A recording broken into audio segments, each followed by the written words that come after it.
Welcome to 12.2 video notes, where we're going to be making inferences based on populations. So once a sample has been collected from a population, an inference can be made, okay, about the entire population by setting up a proportion. You guys are really good at proportions, so we're going to continue to use them. So these inferences can also be used to compare different populations and make predictions.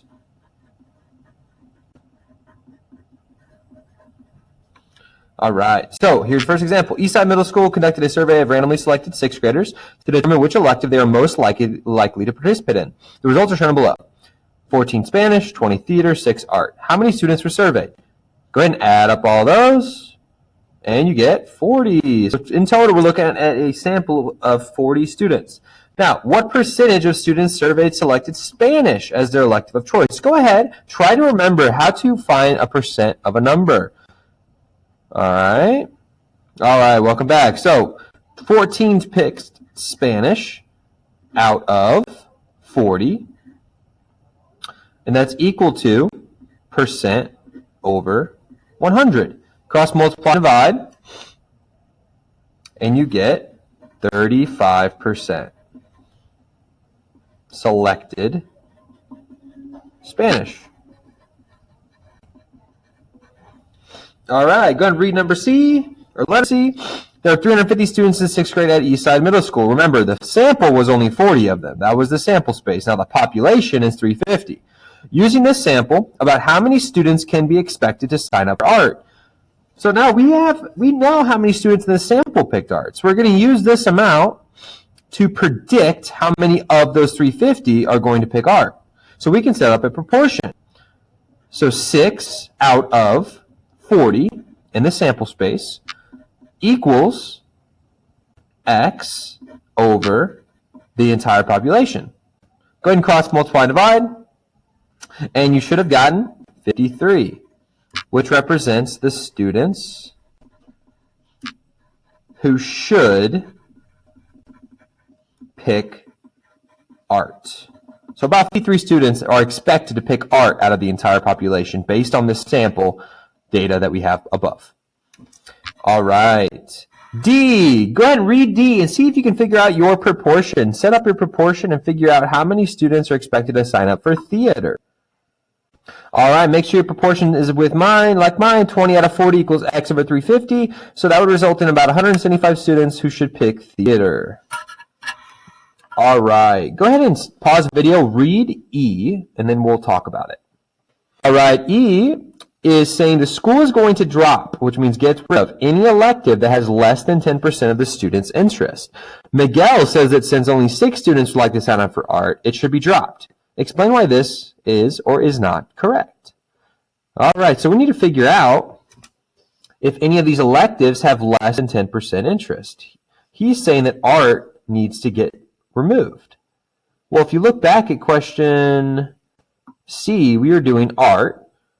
X over 40, right? We could do 6 over 40 equals percent over 100.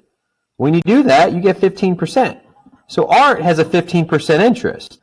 And if Spanish and theater also have greater than 6 students, they're going to have a much higher percentage than 10. So art would not be removed because it has 15% of students' interest.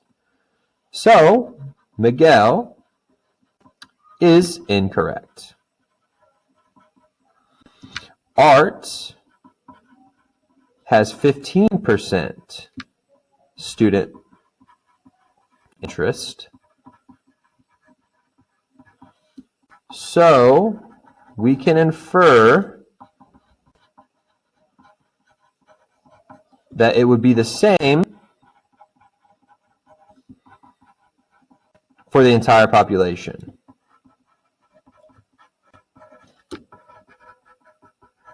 Right? Because the 15% is only for the sample, but we can infer the entire population that would be the same, or very close to being the same. All right, last part, F. Mark each of the following statements as true or false based on the data. Over half of the students at Eastside Middle School will select theater for their elective. Over half. Well, 20 out of 40 equals percent over 100 would be 50%. So 50% of the kids from the sample pick theater, which is not over half. So that is false. Okay. Next one, combined, the Spanish and art classes account for 50% of their elective results. So Spanish and art. Spanish is 14, art is 6. 14 plus 6 is 20. So again, 20 out of 40 would be 50%. And that's what it's saying. So it's true. So the second one is true. All right, now you pause the video. Try the next one by yourself. All right, here's my proportion for the last one. 14 out of 40 students from the survey picked Spanish for the sample. Multiply by 350 and you get 122.5. So at least 122.5 students would sign up for Spanish. So this last one is true. All right, flip it up. All right, so 2, a video game company randomly selected teen and adult subscribers and asked them of their preferred genre of TV shows. Use the survey results in a graph at the right to answer the questions below. So we have the comedy, drama, and action genres. We need to add up the totals from each category. So it looks like the teen category for comedy will be 24. For comedy, 16. For drama for teens, we have 11. For drama for adults, 27. Action, 15. And then for adults, we have 7. All right, when you add up all of those for question A, it says how many total subscribers were surveyed, you get 100. All right. B, what percentage of subscribers surveyed selected a drama as their TV show of choice? Go ahead and pause the video. Find the percentage of subscribers surveyed that picked drama. All right, for B, you had to add up your total drama subscribers, which was 11 plus 27, which is 38, over 100 equals percent over 100, and you get 38%. All right, C, the video game estimates that there are actually 2,000 adult subscribers, so that's my population. Using this sample, how many adult subscribers can be estimated to watch action shows? So remember, action, how many, we're just looking at adult subscribers. So how many adult subscribers picked action? 7. So we're going to use the sample, 7 out of 100, to predict how many of the 2,000 would pick action. Go ahead and cross multiply and divide.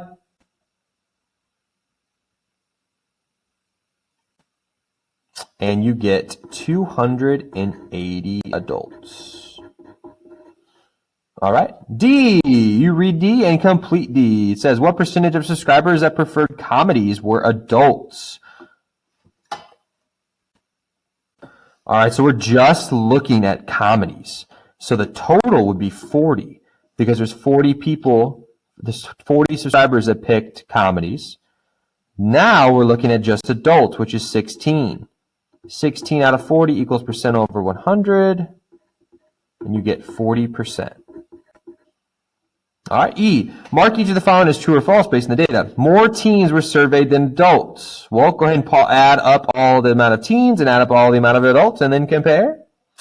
And then adults like dramas more than comedies and actions were shows combined. Adults like dramas more than comedies and actions combined. So you need to compare the amount of adults that like dramas to the amount of adults that liked comedies and action. And on E, half as many teens chose action over comedy. I think you guys can look at these and figure these three out. Go ahead and pause the video and then check with my answers after. All right, so for the first one, there's 50 teens and 50 adults, so that would be a false statement. For the second one, 27 adults picked drama, 23 picked comedy and action combined, so that's true. More adults picked drama than comedy and action combined. And the last one, half as many teens chose action over comedy. Well, 15 picked action, 24 picked comedy. 15 over 24 is not 1/2, so that's false. All right, last question. Go ahead and pause the video. Read number 3. All right, welcome back. So it looks like we're looking at a school counselor randomly selecting students at Ford Junior High to figure out how they get home from school. We need to figure out which of these 4 statements does not represent the data. Here we go. So let's go ahead and fill in these totals.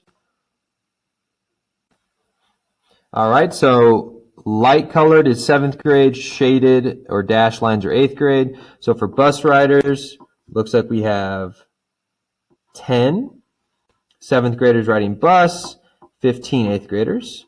For car, we have 12 7th graders and 7 8th graders. And for walking, we have 3 and 3 respectively. So first one, it says a total of 50 students were surveyed. So you can add them all up, figure out if that's true or not. B, 60% of the 8th graders rode the bus home. I think you can figure that one out as well. C, the number of car riders and walkers in 8th grade is equal to the number of car riders in 7th grade. And then D, exactly half of the students surveyed rode the bus. So go ahead and figure out which of these is a false statement. Go ahead and show your work as well, and I'll show you what I do after. Go ahead and try it. All right, compare your answers with mine. You should have gotten true for the first one. B, I showed my proportion. 15 out of 25 is 60%, so that is true for B. And C, we have 10 car riders and walkers for 8th grade, and then 12 car riders for 7th grade. So that is false. C is your false statement because it's saying that they have to be equal, and they're not equal. And D, exactly half of the students surveyed rode the bus. 25 students rode the bus out of 50 total students equals 1/2. That's true. So C was your wrong answer. All right, guys, go to complete your must-do and ace the master check. Good luck, guys. Good job today.